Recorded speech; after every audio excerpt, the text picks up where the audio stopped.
Buddy, and welcome to a live recording of the Living Free in Tennessee podcast. We're going to be taking questions from the audience after I go through a few questions that came in over the email from livingfreeintennessee.com. If you ever want to get a question in for a show, a great way to do it in advance is just go to livingfreeintennessee.com, click on contact, fill out that form. Those come to me, and I've been traveling a lot since mid-October, got back into town, and there were coffee orders everywhere, and we've been wrapping presents and sending them to people for people. It's been a great time.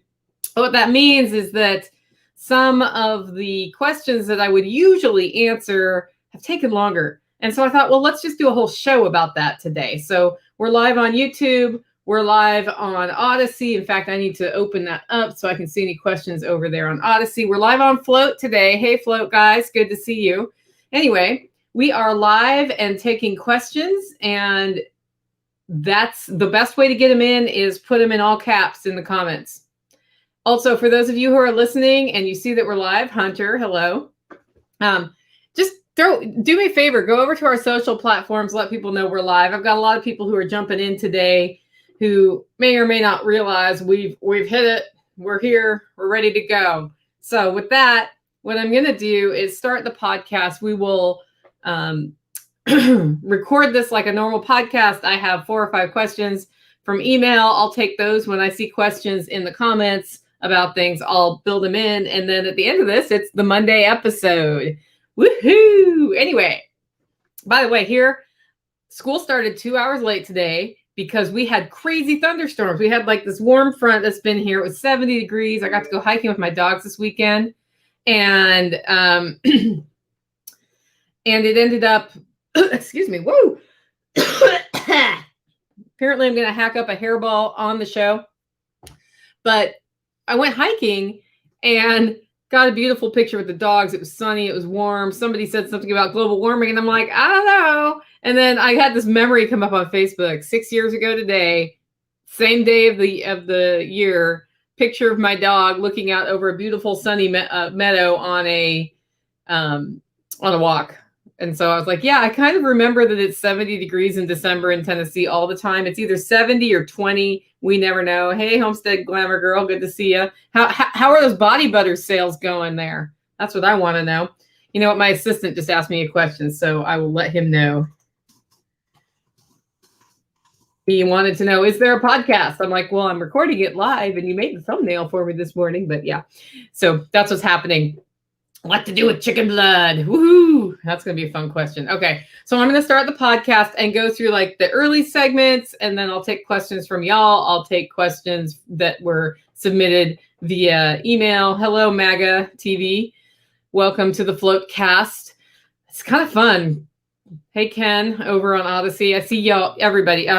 Thank you, Hunter, for putting that in all caps. If it doesn't come up, like when I'm doing questions, you might have to say it again. So we're going to jump into the podcast, and I'm going to do like this awkward pause first so I can see the flat line in the audio. Welcome to Living Free in Tennessee, where we talk about building the life you choose on your terms. Today is Monday, December 6th, 2021, and this is episode 510 of Living Free in Tennessee. We're recording live today. And if you didn't see the notice go out this morning, we record live, and we'll do it on YouTube, Float, and Odyssey so folks can get questions in, because today is an Ask Me Anything show, and it's based on some emails that came in, but also I think it's more fun to do these kinds of shows live. People can ask me anything they want to ask. I'll do my best to answer them. When we've gone about an hour, we'll wrap up for the day, and I might start making these a regular, maybe bi-monthly thing. We'll see at the turn of the new year. As you know, we are heavy into December here at the Holler Homestead, and that means Holler Roast Coffee is roasting coffee and shipping coffee. Mama Sauce is in her elf suit in the roasting shack this morning, wrapping presents and sending them out. I got the roasting done before jumping into this show so that she could bag them and wrap them and get them out the door. We're trying to get those out as fast as possible so that they arrive in time for the big holiday everybody's so excited about. Before we jump into the first segment of today, I want to remind you December 18th is the LFTN Christmas reception. Tickets are $30, and those are on sale at livingfreeintennessee.com. Bring an hors d'oeuvre to share.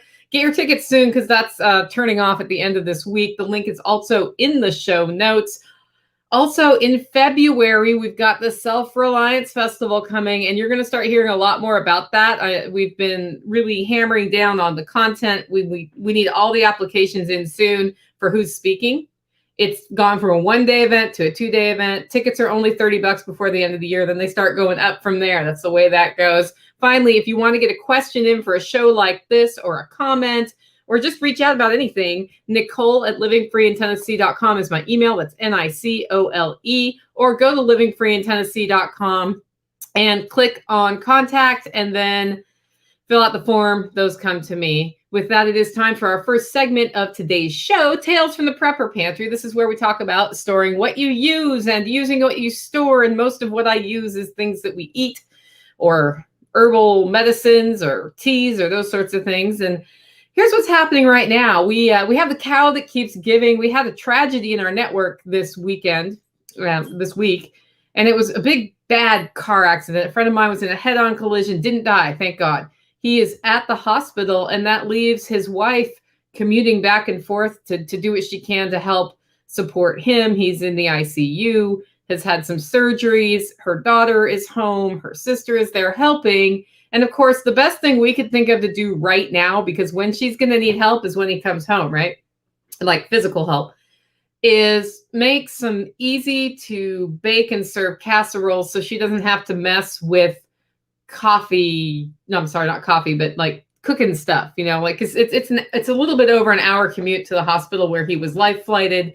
We're really thankful that he didn't have any brain damage, but he's got a long road ahead. And we have the cow that keeps on giving. So I was, assessing their situation. They're not ketogenic. So we did a shepherd's pie with actual potatoes.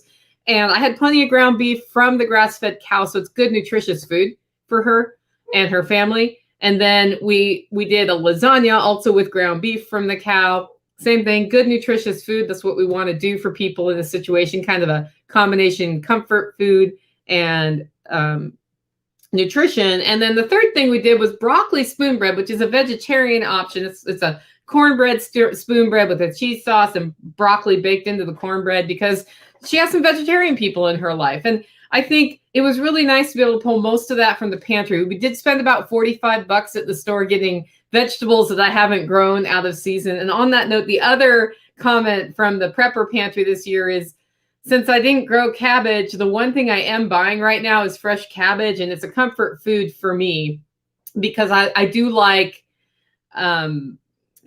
having those sorts of fresh vegetables. I've got my lettuce grow operation started, but I'm not getting lettuce off it yet. There are things coming out of the yard. We have like the one kale plant right now. We didn't do a lot of kale this year. And so every 3 days I cut a couple leaves off of it, and I'm doing an aquaponics reset. That's like a whole episode in itself, like this really cool build we're doing here that I think I will invite some people out when we get to the build part of it, just if you want to participate in that.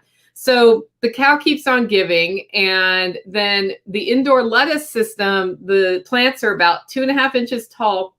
You'll see a video update on that.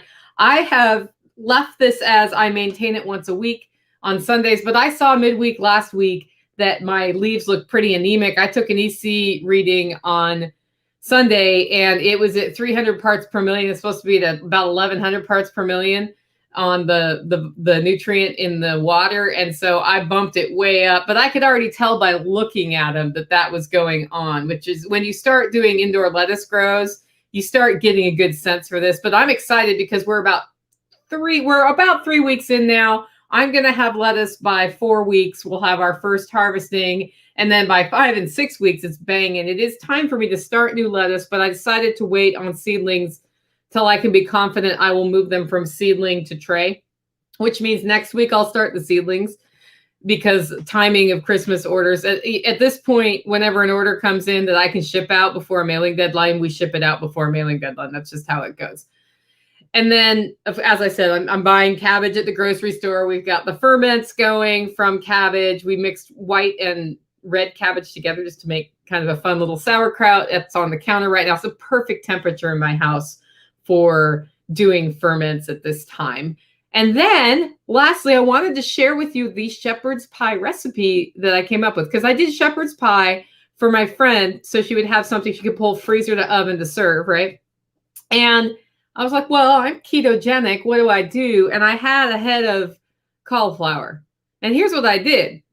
I sauteed some onions. I sauteed the beef, like ground beef, 2 pounds of it with half an onion, and just let that get all nice and browned. And then I put 1 cup of peas in and a cup of carrots that I had steamed. So peas and carrots, not ketogenic. Actual onions have higher carbs than green onions, right? But whatever. Did that. Took 2 to 3 cups of my bone broth that I made from the cow last year that's canned, and poured that in after, of course, boiling it for 5 minutes out of the jar to make sure we don't get botulism. That's just how we roll here. I salted and peppered to taste. I added marjoram, which we grew here. I added some sage. I added rosemary, which we did not grow here because Nicole likes to kill her rosemary plants. And I added 2 teaspoons of cumin, and I cooked it down until it was a gravy and ground beef sort of thing. And then separately, in a large stock pot, I took that whole head of cauliflower, and I took 1 sweet potato that was about 5.5 inches long and 1 inch diameter, and put it in there for texture.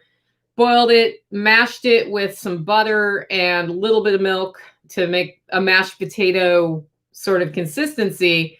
I put the ground beef mixture in a 9 by 18, I think it's 18. It's more than 12, so maybe 16, probably 9 by 16 pan, like casserole dish. Put that in the bottom, carefully spread that cauliflower puree over the top, about maybe 1/2 inch thick. It wasn't super thick, like shepherd's pie is a little thicker. And then I sprinkled some cheese over the top for fun. Threw that in the oven at 350 till the cheese was melted, because I did this when everything was hot.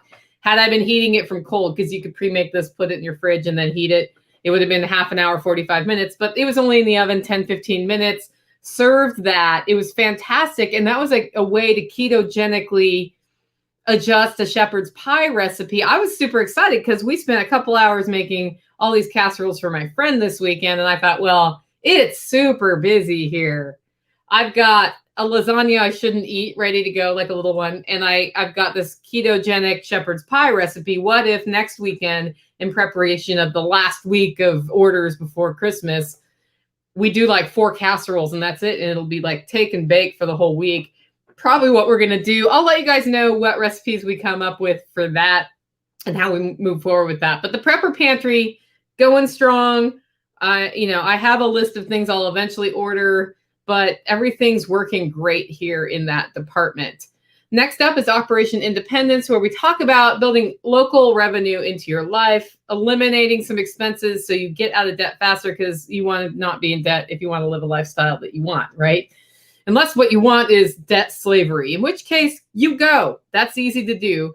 This week, I've really been focusing on taking care of the little things. And one part of that is decluttering and getting rid of things that I have that I'm never going to use, because I realized, mind blown, when you go keto, do you need a wheat grinder?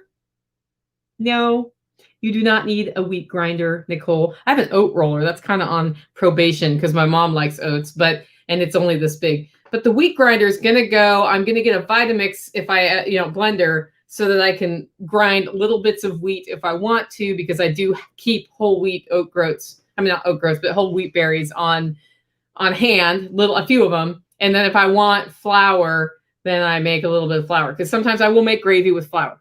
I do that. I just rarely do that. So I've been looking around and realizing the more I downsize, the better I take care of the things I do want to have. So that's one piece of it. And you can sell them and it brings money in, and you can use that money to pay off debt if you have debt, or you can use that money for savings if you want to do that, or whatever you want to use that money for. It's actually kind of nice. I've got a car for sale. I'm going to have my coffee roaster I got last year will be for sale right after Christmas, because the manufacturer, the guy who built it for me, is coming down with it refurbished. Now, so he went through the whole thing, upgraded the internals, and it'll be like a new roaster. So if anybody's in a roasting business, wants to do air roasting, that's going to be for sale. It's going to be about $3,500, which is a great price right now for an 8 to 10 pound roaster is what you're looking at there. And it pulls, I think I have I had to put a 50 amp breaker in for it. So it pulls 40 amps about. it's going to be really nice. So that's all good. Those little things are happening. And I'm looking around my house at like ingrained dirt that needs to be cleaned out, and fans that need, like, all those little things may not seem like they set you up for financial stability, but they kind of do when you take care of them, because there's maintenance items, touching up paint and staining things, and all of that helps things last longer, which is kind of nice. And it's been good having some time to do one thing at a time. Of course, the counter side to that is if you make a list of all those things and it's overwhelming and you go into spin mode and like rocking in the corner, right? That's not good. So take it with a grain of salt. Like, be careful overwhelming yourself with those things. But if you're like, hey, you know what? Every weekend I'm knocking out one little thing, totally easy to do. Sometimes you'll find yourself knocking out 10 or 12 of them. It just depends on where you're at that weekend. It's important to remember to knock out the walks with your dogs when it's nice outside, though. I knocked out a really nice hike on Saturday. With that, it is time for the main topic of the show, the moment you've all been waiting for. I've already seen questions in the live chat, but we're going to start with one from email, because this one I had to do some research on because it's never happened to me. And it came in over Thanksgiving from James, and he asked, why is my poultry stock gray? Do what? Gray? I don't know why your poultry stock is gray, but I was like, okay, well, I'm going to find out about this because my poultry stock is not gray. And this is what James told me. I have had both duck and turkey broth end up being gray. Any ideas? We're using carcasses from roasted birds using the technique of the IKEA colander in a stock pot. So what that is they put the bones in the stock pot with whatever, onions, parsley, whatever, and boil it. And then you can pull, and there's a strainer that fits inside the stock pot. You can pull the whole strainer out, and then you don't have to drain anything because it's in there. You put it in the sink, and then you can can the broth. And as I looked at why stock turns gray, there are a couple reasons. One, if you do not pre-roast the bones, it can result in a funny colored stock. So roasting the bones at like 425 for 20 minutes or something in your oven before you make the broth. Well, James did that. So it's not that. And when I do broth, I've usually roasted the whole bird, and I don't re-roast those bones, and my broth doesn't turn gray. So that's off the list. The second reason it could be gray is that you have particulate matter in there that's suspended that's changing the color. And the way to deal with that is to strain it better. Put it in your fridge overnight, get the fat off the top, and what you'll find is on the very bottom is a little puck of solids, and then just take the broth from there and put it through a filter, either a strainer or a coffee filter. That can bring a color change. But the third thing is what I suspect is going on here, and that is depending on the kind of metal your pot is made out of or that strainer, it could be adding color to your broth. And if that's the case, you want to get a different strainer. So I have a stock pot I got at Walmart 15 years ago. It's a 2-gallon stock pot, and it comes with an insert that you could, like, it looks like a noodle strainer, but it's the same shape as a stock pot, and it holds whatever's in that noodle strainer about an inch and a half up off the bottom of the stock pot. And you can boil your spaghetti in there, and you pull it out, and you have a nice pot of spaghetti, and it works great for making stock and having the bones in that if you're making a small batch. Okay. It's stainless steel. It is shiny and does not put any color in. If you have a kind of metal like aluminum or something that might have turned or has been through the dishwasher, and the dishwasher made it oxidize and turn that dull gray color, that will add color to your broth. And I don't know what you're getting from the metal that's coming in to what you're making. So I would look real carefully at that IKEA colander and just make sure it is not off metaling. That's what I would do. So those are the 3 ways I found. If anybody hearing this knows another reason that stock turns gray, let me know. I mean, aside from what you put in it is gray. Because it's just not an issue I've had. I have brown stocks from beef because beef is darker, or venison, but my poultry stocks tend to be kind of a golden brown color.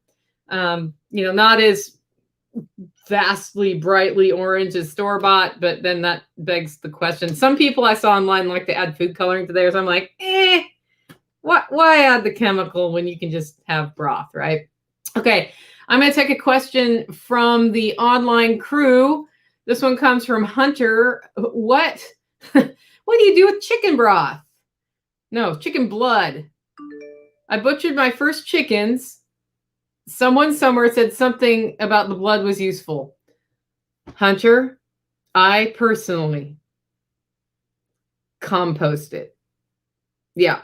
I think there are recipes. So I don't know with chicken blood, but with pig blood, you can save the blood when you stick the pig and you hang them upside down after you cook them and make blood sausage and other things like that. I don't know of any recipes from that from chicken, only because I've never done it, because I find the process of making blood sausage to be labor and time intensive and not worth it. And I can compost that blood or give it to another animal that eats blood and it's done. So I don't got a good answer for you. I am saying your question here so that the people who do something with chicken blood can tell me what they do with chicken blood, because it's not really my thing. Okay, next question comes from email. It's from DJ. Hi, my name is DJ, and I heard you mention the GSD crew. I'm looking to form something like that here in the Sierra Mountains, California. So that's Northern California, guys. Do you have a link to anything that, well, I assume that's more north than south.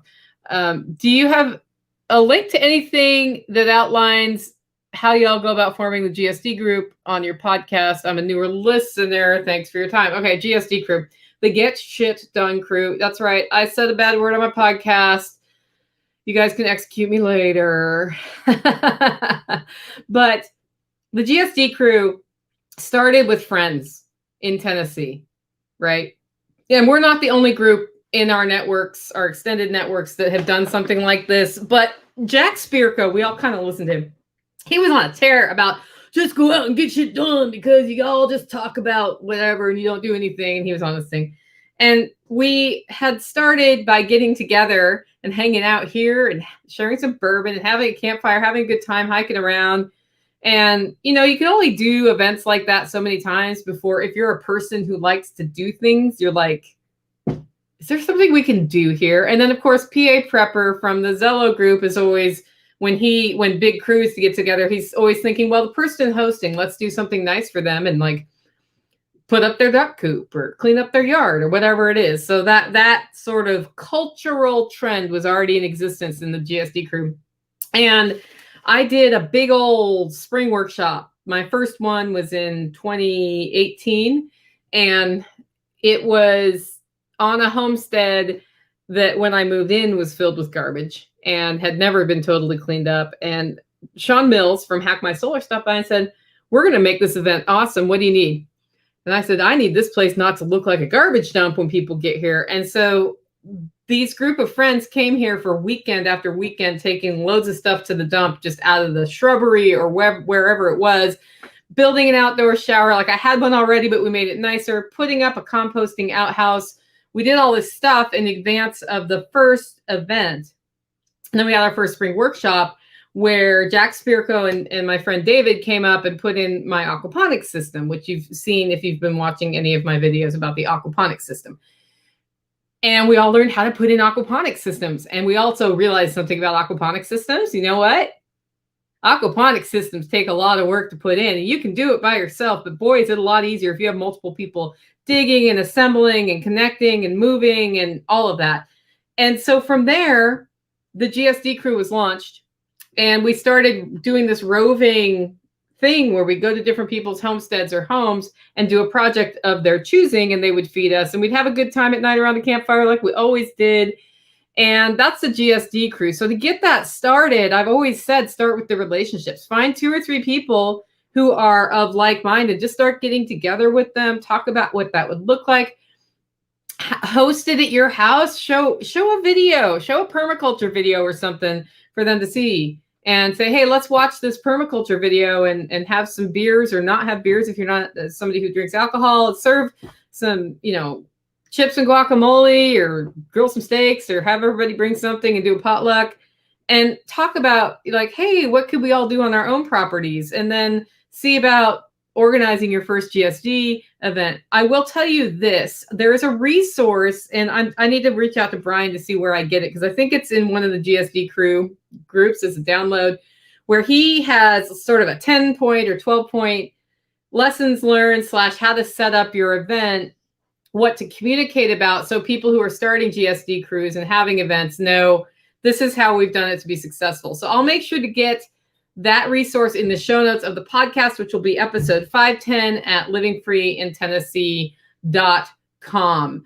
The next question we have up comes from North Dakota Life Adventures. Do you have to use espresso beans in a Breville espresso maker, or can you use regular coffee beans? Oh, it's Dory. I knew that because you were just on my show talking about that. It's not North Dakota. It's ND. Yeah, Nick and Dory. Okay. The answer is no, you don't have to use espresso beans in an espresso maker. What you need is to grind the beans finely enough that it's an espresso grind, which is a very fine grind. If you go too fine, though, you will clog up your espresso filter in that little thing. But any coffee beans you like can be ground that way. I don't know that particular coffee maker.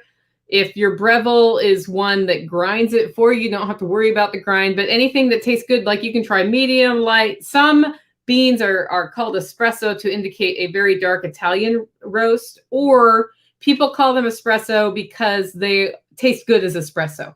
And it helps people who have espresso makers choose the beans that will be as espresso makers. So any coffee you may have recently ordered from Holler Roast, by the way, Dory, you could totally put in there and it'll be fine. And you may find you like some better as a drip or a French press versus an espresso maker. But frankly, I taste all my coffees that I roast that are new. I'll taste them as a pour over, and I'll taste them in my espresso maker just to get different impressions of how it works. I've never really had one I hated in the espresso maker unless it was a roast level that's not my favorite. So a lot of coffee roasters love the light roast because you can really taste the bean.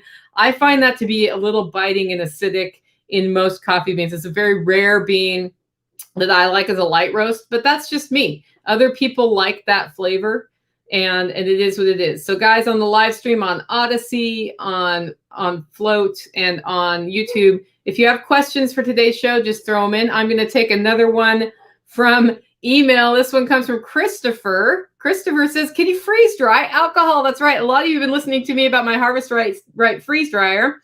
And, so I'm sure there are many laws involved. Let's say this question is for academic purposes only. Can you freeze dry alcohol and make it palatable, powdered bourbon, scotch, etc.? Does the flavor of the alcohol content change? I suspect it could work well, but I'm hoping your super refined sense of taste can confirm my hypothesis. I'd imagine beer would work too. If you've had some home sparkling water system, you could add it. Yeah, you could totally add sparkling water back. Thanks in advance. Have a great day, Christopher. Okay, Christopher, here's the deal about freeze drying alcohol.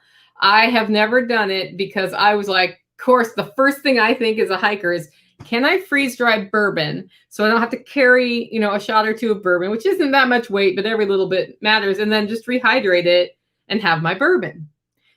And the answer is yine. That's yes and no together. You could freeze dry it and there will be a residue left, although not very much residue based on everything I've seen. But by the time you freeze dried it, because you're bringing the temperature way down, but for the drying phase, you're up around 150 degrees. 145 degrees, you burn off the alcohol. So what you have left is whatever flavor or other solids were in there. And in hard alcohol, like in liquors, there's not much. In a wine or a beer, there's more. And everybody I've seen who tries it is like, this does not taste good. That said, there is a commercial product called Palcohol, which is powdered alcohol. Somebody somewhere commercially has figured out how to do it.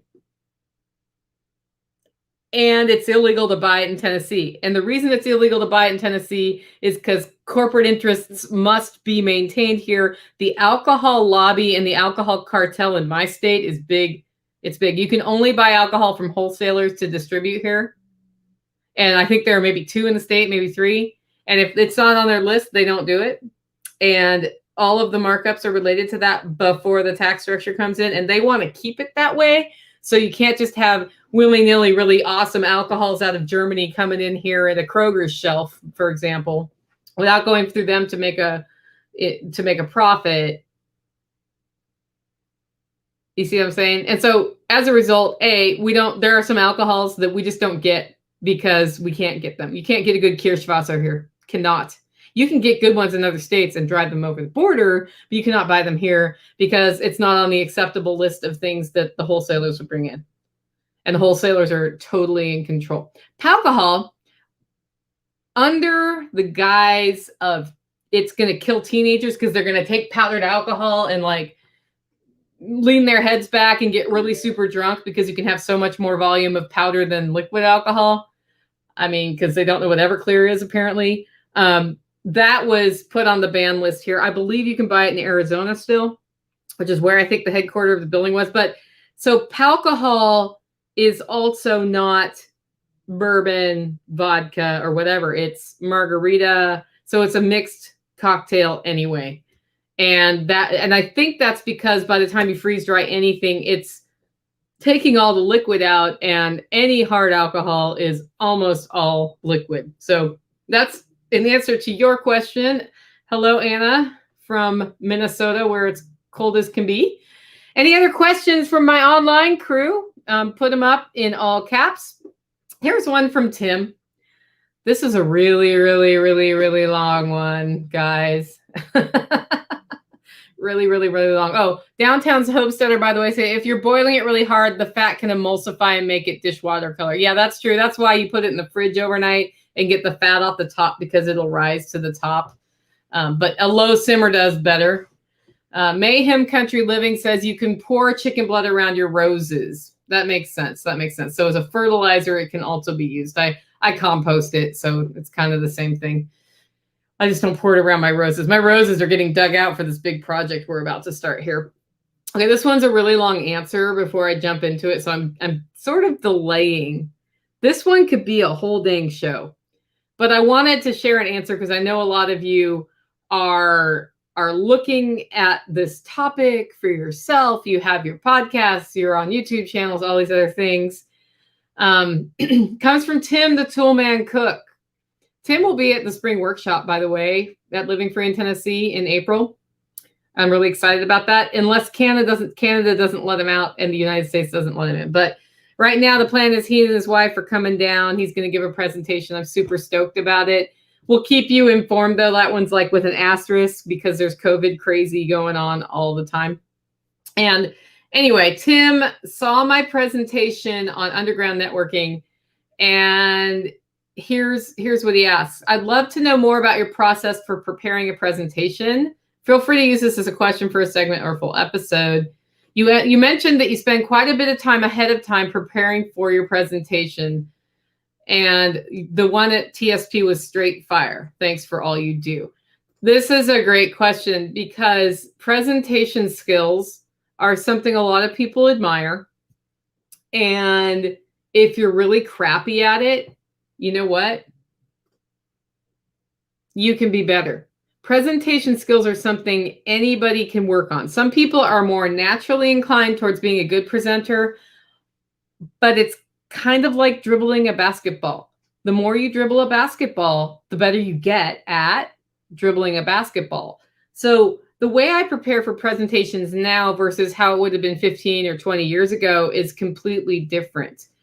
I have taken many classes on presentation skills. I've learned to erase the word which I just said 37 seconds ago from my vocabulary, and it comes back in from time to time.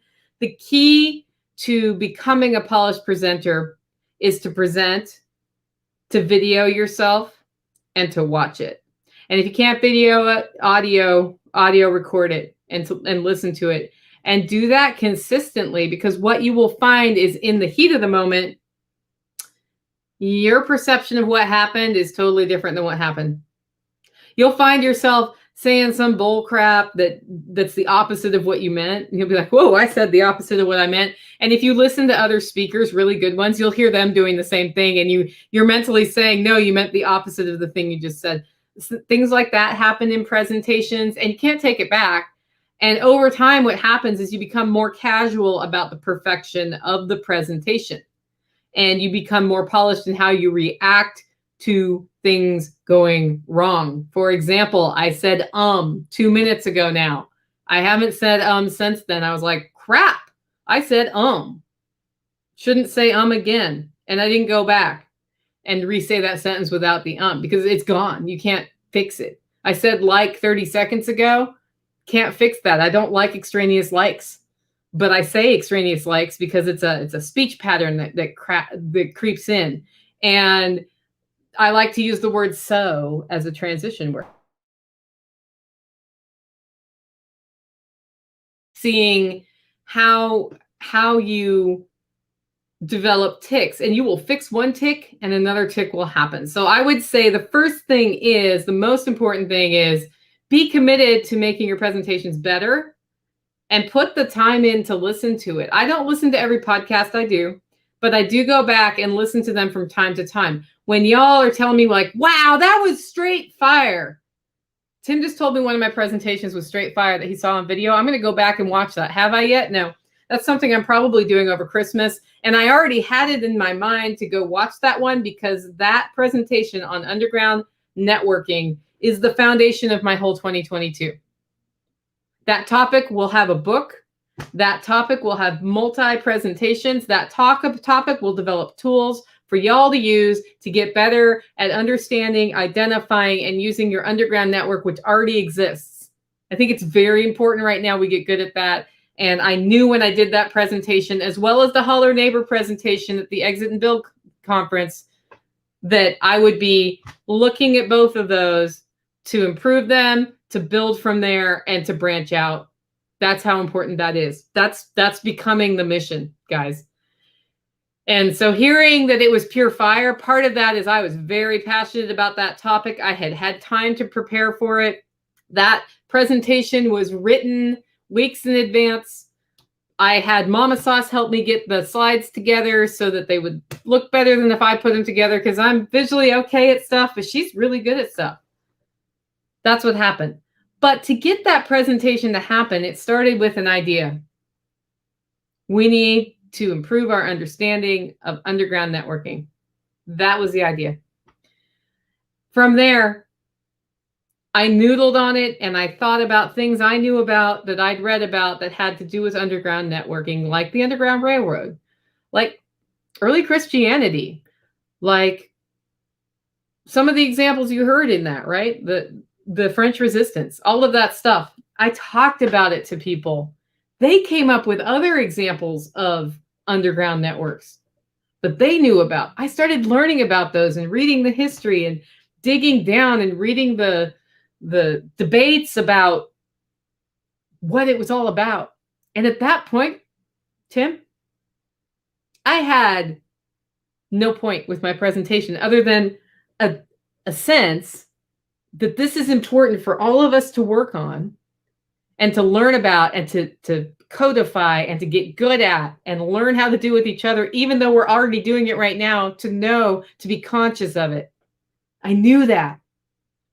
But I didn't know what my point was for the presentation, and that's the first thing. I make sure there's a point to my presentation. Sometimes I come at it through the back door. Sometimes I have a point, and the point is get rid of your victim mindset, right? That was last Monday. This one, I didn't know my point. There are lots of points I could choose from, but I had a drive to do it. It's kind of like writing a song. It's going to come out of me one way or the other. And so then I went to the dry erase board, and I wrote down things about underground networking, and there's lists. I probably have a photograph of this. I could totally send it to you. And it was a very unformed idea. And then I worked all day, and I would go over there and erase stuff and put other stuff up that I thought was important. And that was just me taking this amorphous idea and bringing examples to it. And then at the very top of this list, I wrote, what is my point? And then I walked away and I worked some more on roasting coffee. I did a podcast and I came up with a point. And the point was that underground networks are already everywhere around us. It's not the big point. That as governments become or anything becomes more abusive, more controlling of people, underground networks get stronger. And the big point is that underground networks are the thing that overthrow the tyranny. That was the big point. That was the big point. That's why I'm doing this. Because the underground networks will overthrow the problems. And we have a great opportunity right now to be the strength. We have a great opportunity as tyranny rises for humanity to propel forward. And that's really cool. Okay, so I had that all on the dry erase board, and then I looked back at my examples, and I was like, oh, well, crap, that's not it yet. So then I did what I always do. I brought somebody else in on it. I said, well, let's sit in front of this. I'm going to talk you through what I'm thinking. And I talked them through what I was thinking. It was Mom. And my mom's a smart lady. And she knows more about history than I do. And she came up with 4 more examples of things. One of which made it into the presentation. And I was like, okay, well, I got to go learn about those. And so then that was weeks before going to Jack's. Then I walked away and I learned about some of those things. And then I came back to the dry erase board. And under the original outline, I wrote the outline of the presentation you saw at Jack's. And then I wrote where I wanted slides and what I wanted the slides to do. And this is the thing about slides. My slides are not outline title, point, outline title, point, outline title, point. I want my slide to augment the presentation. I want my presentation to be able to be given without the slides, because when there are technical problems and your slides fail and you needed them, you are totally screwed. And it is lazy to organize your presentations as title, point, title, point. The only time I find that justified is when you're doing something like a webinar on cheese making, where you're sending that presentation afterwards so they can go back and look at it, right? That's the only reason I ever do that. And webinars seem to be a better time to do that than in front of people. In front of people, I give a cheese making presentation without title, point, but I have that outline. And then I'm like, by the way, here's the outline for you in case you need to take it home. That's how I tend to do that. The other thing I did was I take my outline and I do write it. It'll be title, point, and I'll go through it and I'll handwrite some things I want to say. And that is me practicing the presentation. Sometimes I'll say it out loud in advance. Sometimes I won't, but I will definitely do that. And then I'll reprint the outline. Sometimes I'll change the outline. I get the outline really tight, small, very few words. I need to know my information so well that a word or two makes me remember what I'm going to say rather than all of my text on a thing. Because if I'm reading, you can tell I'm reading. Sometimes I read for the podcast on purpose, but most of the time it's just some bullets that I learned that trigger other things that I've put the research in for. When you're that comfortable with your content, you can stand in front of people, hear yourself say, and get the heck over it and go on with your presentation. So a lot of it is internalizing and researching, getting the outline down to the most important points. What I have started doing in the last year from there is I draw my presentation. And I am not a visual person, nor am I a good drawer. So I will write icons. And you saw me do this at the Holler Neighbor one, where I put the icons up in front of people. I had an outline. I walked up to that presentation, put my clipboard down with the outline, had my 6 icons, which were visual representations of a section of the talk. And I never looked at my outline again. And I gave that Holler Neighbor presentation by looking at the visuals, and I left the visuals there for people to say, oh, okay, I see. The reason I have started taking that step is my goal is not to have to look at my outline ever again, long term. And for me, a visual cue works really well. When I have spent the time going over and over and over the material and studying the background information, spent time thinking, what could visually represent this? And making that icon, or doing slides like pictures of the Underground Railroad. Oh yeah, I'm talking about the Underground Railroad, this, and this, and there's a picture and whatever. When I've spent the time doing that, I know it so well that I can then do the last part of good presentations, which is stand in front of y'all, watch you, read your body language, and understand, is this striking more of a chord or that? Because you can see that if you're looking at your audience, not scared of them, but just looking at their reactions. And when you see something is striking a chord, you stay there and you talk about it a little bit longer.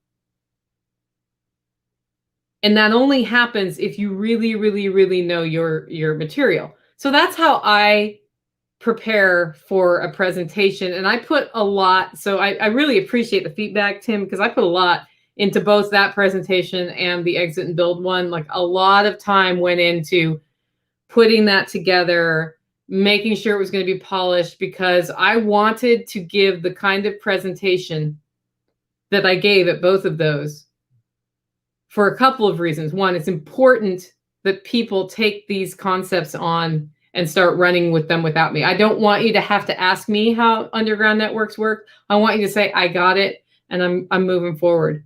I see the different roles. I see the people around me I need to start talking to. I understand that in order to get to know people, I need to do it in person and not just over the internet.